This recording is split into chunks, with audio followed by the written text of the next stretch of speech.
62 surah Al-Baqarah, surah 2. Rabbi a'udzubika min hamazatis syayatin wa a'udzubika rabbi yahdurun. Innal ladzina amanu wal ladzina hadu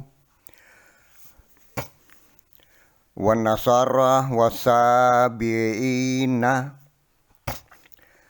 man amana billahi wal yaumil akhiri wa amila sholihan falahum ajruhum inda rabbihim wala khaufun alaihim wala hum yahzanun. Kita beri makna innal ladzina amanu, sesungguhnya orang-orang yang beriman, wallazina hadu, dan orang-orang Yahudi, wan nasara, dan Nasrani, wasabiuna, dan penyembah berhala.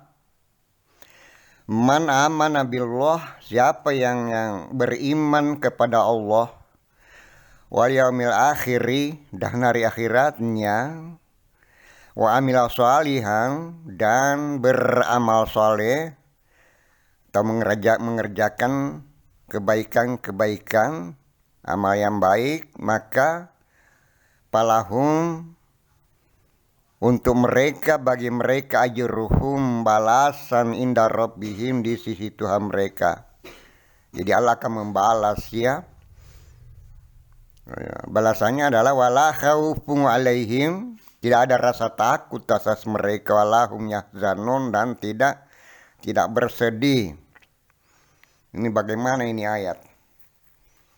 Asal beriman Yahudi, Nasara, dan penyembah berhala, asal percaya Allah dan mengerjakan yang baik, masuk surga. Jadi semua agama benar nih. Kalau menurut ayat ini ya, kalau tunggal ayat ini kita baca. Jadi ini ayat ini adalah, karena banyak ya, ada beberapa pakar ya yang biasa angkat ayat ini. Karena dua ayat dalam Quran sama bunyinya dengan ini, di surah Al-Maidah 1 ayat 69. Ya. Ayat inilah ayat yang menjelaskan bahwa umat Rasulullah Isa yang didatangi oleh Rasulullah Muhammad sudah terpecah 4 yang didatangi Rasul Muhammad. Jadi masih ada yang beriman ya. Masih ada sedikit yang tersisa yang beriman, yang didatangi oleh Rasul Muhammad itu kaum atau umatnya Nabi Isa, jadi terbagi 4. Masih ada yang beriman. Yahudi itu adalah peninggalannya umatnya, termasuk umatnya Nabi Isa adalah peninggalan daripada umat Rasulullah Musa. Ini pembangkang agama Allah Yahudi itu. Ya, karena Musa juga membawa Islam ya, karena tidak ada agama yang pernah diturunkan Allah melainkan Islam. Jadi Yahudi adalah pembantah ya daripada agama Allah yang dibawa oleh Rasulullah Musa. Setelah Musa wafat, maka umatnya melakukan pembelokan dan mengklaim dirinya sebagai Yahudi. Ini karena sudah wafat juga Nabi Isa. Juga Nabi Isa itu, ini umatnya mengangkat suatu agama yang mereka beri nama Nasara, adalah pembantah Islam yang dibawa oleh Rasulullah Isa itu. Kemudian wasabiin ini adalah penyembah berhala. Penyembah berhala itu memang sejak awal ya sudah ada penyembah berhala itu. Nah, inilah keempat. Ini keempat golongan ini yang didatangi Rasul Muhammad. Setelah Rasul Muhammad membaca wahyu, maka kedengaranlah oleh mereka. Kedengaran itu yang dijelaskan pada surah Al-Maidah ya, ayat 83. di saat Rasulullah Muhammad telah membaca wahyu wa iza sami'u, dan ketika sami'u mereka telah mendengar ma unzila ila rasul, apa yang diturunkan kepada Rasul kepada Muhammad, tara ayunuhum, maka terlihatlah mata mereka tafidu, mengalir minat damai, air. Apa itu mengalir air di mata mereka itu? Mereka pada menangis setelah mendengar bahwa Rasul Muhammad telah membaca wahyu, mimma arafu minal haq, karena mereka memang mengenal kebenaran itu. Ini umat Rasulullah Isa ya, yang didatangi itu Rasul Muhammad. Mereka telah kenal kebenaran. Mengapa mereka kenal kebenaran? Karena memang Nabi Isa telah menerangkan, menjelaskan kepada mereka pada Injilnya itu. Itu yang dijelaskan pada surah As-Saff, surah 61 ayat 6. Wa iz qala Isa bin Maryam, yaitu ketika berkata Isa putra Maryam kepada Bani Israel, ini Rasulullah, sungguh aku adalah Rasulullah ilaikum kepada kamu, musaddiqan lima baina yadayya, membenarkan apa yang ada sebelumku. Apa yang ada sebelum Nabi Isa, yaitu minat Taurat, jadi membenarkan Nabi Musa. Kemudian dilanjutkan ucapannya Nabi Isa pada Injilnya itu, yaitu wa mubasyira, menggembirakan birasulin, dengan seorang rasul, ya'ati, yang akan datang, mimba adi, setelahku, sesudah aku, maksudnya sepeninggal aku. Siapa namanya? Ismuhu, namanya Ahmad. Ya itu. Dan itulah yang Allah katakan di sini bahwa itu yang beriman itu masih ada ya. Kemudian Yahudi, Nasara, penyembah berhala setelah mendengar tadi Rasul Muhammad. Jadi walaupun mereka belum ada di Madinah waktu ini, setelah terusir Rasulullah Muhammad dari kota Mekah, dari negeri kelahirannya, mereka telah bahwa Rasul yang mereka tunggu-tunggu itu, karena memang dijelaskan pada kedua kitab tentang Rasul Muhammad itu ya, pada Taurat dan Injil. Nah, itu yang pada cepat berdatangan. Berdatangan karena mereka katakan Allah katakan pada surah Al-Maidah itu, karena mereka telah mengenal kebenaran itu, mimma arafu minal haq, sambil mereka mengatakan ya, setelah mereka masuk untuk ke Madinah untuk membantu Rasul Muhammad, itu yang dijelaskan lagi pada surah Al-A'raf surah 7 ayat 157 ya, yaitu Allah berfirman, alladzina yattabi'una, ini mereka keempat golongan itu yang mengikuti Rasul Nabi Nabi Muhammad ya, allazi yang yajidunahu, mereka dapati maktuban, tercatat, maktuban atau tertulis, indahum, di sisi mereka. Apa itu di sisi mereka? Pada kitab mereka itu, fit Taurat, dalam Taurat, wal Injil, dan Injil. Jadi Rasul Muhammad ini memang sudah dijelaskan pada kedua kitab itu, Taurat dan Injil. Jadi jauh-jauh sebelum Rasul Muhammad lahir ke bumi memang sudah dijelaskan Allah itu sifat-sifatnya di sini, yaitu ya'muruhum, untuk memerintahkan kepada mereka bil ma'ruf, kepada kebajikan, wa yanhahun, dan mencegah mereka anil mungkari, kepada kemungkaran, wa yuhillu lahumut thayyibah, dan mengharamkan kepada mereka, menghalalkan, wa yuhillu lahum, dan menghalalkan kepada mereka minat lahumut thayyibati, yang baik-baik, wa yuharrimu alaihimul habitha, dan mengharamkan kepada mereka yang buruk-buruk. Mengapa ini? Karena memang Allah Maha tahu ya, bahwa sepeninggal kedua rasul itu adalah kaumnya adalah melakukan itu, mengharam-haramkan yang tidak diharamkan oleh Allah, maka kembali dihalalkan oleh Rasulullah Muhammad yang baik. Kemudian yang buruk-buruk memang sudah diharamkannya. Kemudian lanjutannya, wa yada'u anhum, dan melepaskan terhadap mereka israhum, beban-beban mereka, wal aghlala, dan belenggu-belenggu, allati kanat alaihim, yang ada pada mereka. Fallazina amanu bihi, maka adapun orang-orang yang mengimaninya, Maksudnya keempat golongan yang didatanginya itu yaitu orang beriman, Nasara, Yahudi, dan Sabi'in tadi. Orang yang percaya wa azaruhu dan memuliakan dia, memuliakan Muhammad. Wa nasaruhu dan menolongnya. Ya, memuliakan, menolong. Kemudian terakhir wattaba'u nurallazi, mengikuti cahaya yang unzila ma'ahu, yang diturunkan bersamanya. Apa itu cahaya? Mengikuti cahaya, mengikuti Quran, ya, yang diturunkan bersamanya, bersama Muhammad. Maka Allah katakan ulaika humul muflihun, maka mereka itulah orang yang menang, orang yang beruntung, ya, yang ikut pada Quran yang dibawa oleh Rasul Muhammad, ya itu.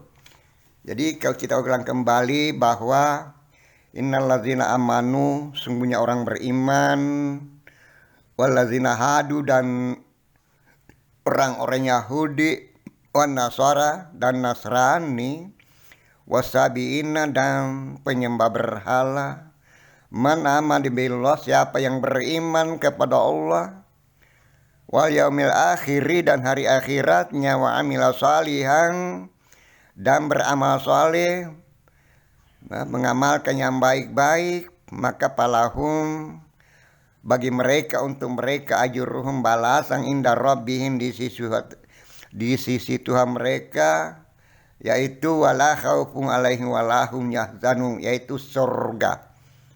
Ini saya kompas saja ya, bahwa wala khaufun alaihim walahum, tidak bersedih dan tidak takut dan tidak bersedih, berarti surga itu, ya.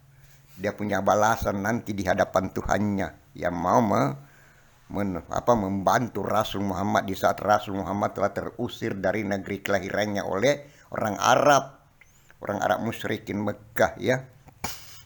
Kita lanjutkan sekarang wa iza akhasna mitsaqakum wa rafa'na fawqakum mutur khuzu ma atainakum biquwatin waskuru fihi la'allakum tattaqun. Wa iza akhazna, dan ketika akhazna, kami mengambil, mitsaqakum, janji kepada kamu, ya masih Nabi Musa, ya,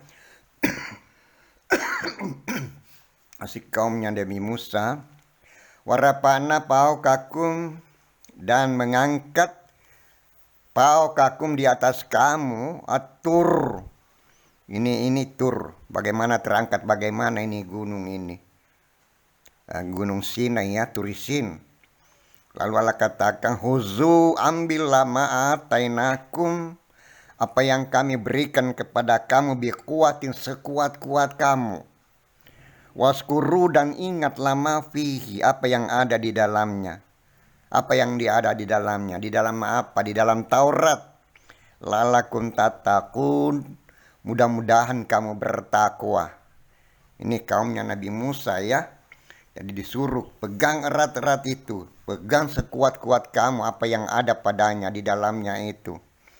Ya, itu karena ini memang wahyu-wahyu ini Allah katakan, ya, sejak awal, ya.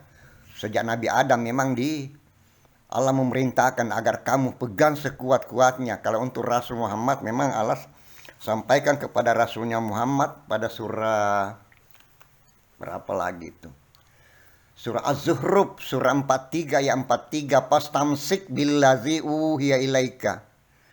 Pegang teguh, pegang erat-erat, billazi uhiya ilaika, apa yang kami wahyukan kepada kamu Muhammad.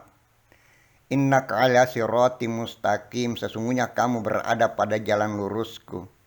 Jadi selama kamu Muhammad berpegang teguh, pegang erat-erat itu apa yang kami wahyukan kepada kamu, kamu berada pada jalan lurusku. Kemudian 44 ya, surah Zuhruf, wa innahu lazikrun laka, sesungguhnya Al-Quran itu adalah peringatan untuk kamu Muhammad, waliqaumika, dan kaum kamu. Wasaufa tus'alun, kelak kamu akan ditanya. Jadi Rasul Muhammad serta kaumnya, umatnya, ini bertanggung jawab atas seluruh isi Al-Quran ini. Sehingga Rasul diperintah Tuhannya, ya, pegang erat-erat itu. Sehingga Rasul Muhammad menyatakan dirinya bahwa in attabi'u illa ma yuha ilayya, tidak lain yang aku ikuti kecuali apa yang diwahyukan kepadaku. Karena ini akhafu, sungguh aku sangat takut, in asaitu rabbi, untuk mendurhakai Tuhanku. Jadi Rasul Muhammad sangat takut durhaka kepada Tuhannya. Namun kita umatnya sekarang, kita sudah tidak takut durhaka kepada Allah. Kita sudah berani mengganti Al-Quran ini sebagai petunjuk dalam beragama. Padahal Allah telah melarang ya untuk ikut di luar Al-Quran. Kalau agamanya yang kita mau ikuti berdasarkan surah Al-An'am ayat 153, yaitu wa anna hadza sirati mustaqima. Tuh, Allah jelaskan kepada seluruh manusia bahwa ini Quran ini jalanku yang lurus, mustaqimah, yang lurus. Fattabi'uhu, maka ikuti, wala tattabi'u subula, jangan ikut jalan-jalan yang lain. Wala tattabi'u subula, jangan ikut di luar Al-Quran. Karena patafarraqa bikum an sabilih, karena kamu akan terpecah-pecah, cerai-berai dari jalanku. Itu pasti itu terjadi karena kita tidak mau terima lagi ayat-ayat dalam Al-Quran. Sehingga apa yang terjadi pada umat yang berislam sekarang, sudah terpecah-pecah, tumbuh subur perpecahan dalam Islam ini. Apakah Allah setuju dipecah-pecah agamanya? Jawabnya, Allah tidak setuju. Allah berfirman, wa'tasimu bihablillahi jami'a, wa'tasimu, berpegang teguhlah kepada tali Allah semuanya, wala tafarraqu, jangan kamu cerai-berai. Ya, itu. Jadi Allah pesannya bahwa jangan ikut di luar Al-Quran. Karena memang sejak manusia pertama dipesan oleh Allah ya, mulai dari Adam, itu ayat, ada berapa banyak ayat yang turun kepada Nabi Adam juga yang masuk kembali kepada Al-Quran ini, turun kembali kepada Rasulullah Muhammad. Salah satunya kita baca di surat Thaha ayat 123, yaitu imma ya'tiyannakum minni huda, maka jika datang kepada kamu dariku petunjuk. Apa itu petunjuk dari Allah? Wahyu-wahyu mulai dari Adam sampai kepada Rasulullah Muhammad. Ya, Allah sampaikan kepada seluruh manusia, seluruh hambanya. Fa imma ya'tiyannakum minni huda, maka jika datang kepada kamu dariku petunjuk, pamanittaba hudaya, maka siapa yang mengikuti petunjukku, fala yadillu, maka dia tidak akan tersesat, wala yashqa, dan tidak akan celaka. Itu jaminan Allah bila kita ikut dalam Al-Quran. Jadi jangan ragu, walau apapun orang katakan, walaupun kita dituduh sebagai ingkar sunnah, ikut saja pada Quran. Ya, karena hanya ini saja yang dijamin oleh Allah. Siapa yang ikut pada wahyunya, Allah jamin bahwa kamu tidak akan tersesat dan tidak akan celaka. Kita lanjutkan sekarang ayat 64. Summa tawallaitum mim ba'di zalika, kemudian kamu berpaling ya, setelah itu, setelah turun wahyu ya dari Allah, mim ba'di zalika, setelah itu, falaula fadlullahi alaikum, maka sekiranya bukan kemuliaan Allah, karunia Allah kepada kamu warahmatu, dan rahmatnya, lakuntu minal khasirin, tentu kamu menjadi rugi. Walaqad alimtumul ladzina atadaw minkum fis sabti Pakulna lahum kunu kiradatan khasiin. Walaqad alim tumul lazina, dan sungguh alim tumul lazina, walaqad alim tumul lazina atadaw, dan sungguh Allah mengetahui siapa yang atadaw, yang melanggar di antara kamu, pisabeti, pada hari Sabtu. Pakulna, lalu Allah berfirman, lahum, kepada mereka, kunu, jadilah, kira datang, monyet, khasiin, yang hina. Apa ini? apa yang melanggar kaumnya Nabi Musa itu pada hari Sabtu. Nah, karena ada dalam Islam ini, menyelinap juga ke Islam ini pemahaman bahwa hari Sabtu itu adalah katakanlah seperti hari Jumatnya orang-orang Yahudi. Ya, ini bisa kita baca dulu ya pada surah berapa tuh? Di surah An-Nahl, surah An-Nahl. Saya akan buka tafsir dulu. Menurut pemahaman mereka para mufassirin, An-Nahl ayat 124. Di situ Allah jelaskan bahwa inna maju ila sabtu ala lazina talafu fihi inna rabbaka, sungguhnya orang yang menghormati ya hari Sabtu ya orang-orang yang memperselisihkannya. Inna rabbaka, sungguhnya Tuhanmu Muhammad, la yahkumu, akan memberi putusan bainahum, di antara mereka yaumul qiyamah, pada hari kiamat, bima kanu fihi yakhtalifun, tentang apa yang mereka perselisihkan. Ini ya, ini hari Sabtu ini anggapan mereka adalah kalau kita lihat pengertian daripada DEFAK ya, Departemen Republik Indonesia, bahwa sesungguhnya menghormati hari Sabtu itu kan saya berikan pengertian tadi sesuai dengan teks ayat ya. Ini kita kita lihat pengertian mereka. Sesungguhnya menghormati hari Sabtu itu hanyalah diwajibkan bagi orang Yahudi. Jadi seolah-olah Allah mewajibkan kepada orang Yahudi. Berarti kalau demikian berarti ini pernah Allah menurunkan Yahudi itu.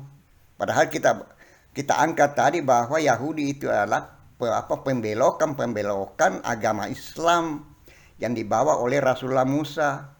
Karena tidak pernah Allah menurunkan agama Yahudi itu, hanya satu saja agama yang pernah diturunkan Allah, hanya inna dina indallahi Islam saja. Nah, jadi mereka berikan pengertian bahwa menghormati hari Sabtu itu ialah dengan jalan memperbanyak, ini pahanya masuk ya ke dalam Islam juga, memperbanyak ibadah dan amal-amal serta meninggalkan pekerjaan sehari-hari. Itu anggapan mereka ya, anggapan sebahagian umat yang berislam ini, karena tidak membaca wahyu menurut wahyu. Padahal hari Sabtu itu kita bisa baca ya penjelasannya pada surah Al-A'raf 163. Ya, mari kita buka semua karena saya tidak hafal ayatnya. Di surah Al-A'raf 163, was'aluhum. Jadi ini tanyakan kepada mereka anil karyati, pada penduduk karya, anil karyati, penduduk negeri, allati kanat hadir al-bahri, yang hadir di lautan. Apa maksudnya itu? Negeri yang hadir di lautan, negeri yang berada di pesisir pantai. Itu ada kaumnya Nabi Musa ya, yang bertempat tinggal di pesisir pantai. Izja'aduna, ketika mereka melanggar pisabati, pada hari Sabtu. Apa yang dilanggar? Nanti kita lihat di sini di penjelasan wahyu. Istatihim, ketika datang kepada mereka, hitanuhum, ikan-ikan kepada mereka, yauma sabatihim, pada hari Sabtu, syuraan, terapung-apung, wa yauma la yasbitun, dan hari bukan hari Sabtu. Kalau bukan hari Sabtu, la ta'atihim, tidak datang kepada mereka. Jadi di hari Sabtu ya, itu pada sibuk, semua waktu digunakan untuk melaut. Karena hanya hari Sabtu saja datang ikan terapung-apung. Ya, terapung-apung itu ikan. Jadi semua waktu digunakan. Yang melanggar di sini melanggar kewajibannya sebagai orang yang sebagai muslim. Karena tidak ada waktu, semua waktu digunakan. Karena kita tahu di siang hari dikumpul ikan sebanyak-banyaknya. Kita tahu bahwa ikan cepat membusuk. Jadi semua waktu digunakan untuk sibuk dalam mengurusi ikan-ikan itu, karena setelah terkumpul cepat membusuk, dan pada waktu itu belum ada pengawet. Jelas semua waktu digunakan. Nah, itulah orang-orang sudah tidak menjalankan lagi kewajibannya sebagai seorang muslim. Demikian itu pandangan kita melihat tentang hari Sabtu ini ya, yang Allah jelaskan untuk kaum Nabi Musa ini. Jadi adalah kaumnya Nabi Musa di hari itu adalah tidak melaksanakan kewajibannya sebagai hamba terhadap Allah. Jadi saya ulang kembali bahwa sungguh Allah Maha tahu orang-orang yang melanggar di antara kamu di hari Sabtu itu. Lalu Allah berfirman, Fakuna lahum, maka Allah berfirman kepada mereka, kunu jadilah kiradatan monyet siin yang hina. Shadaqallah.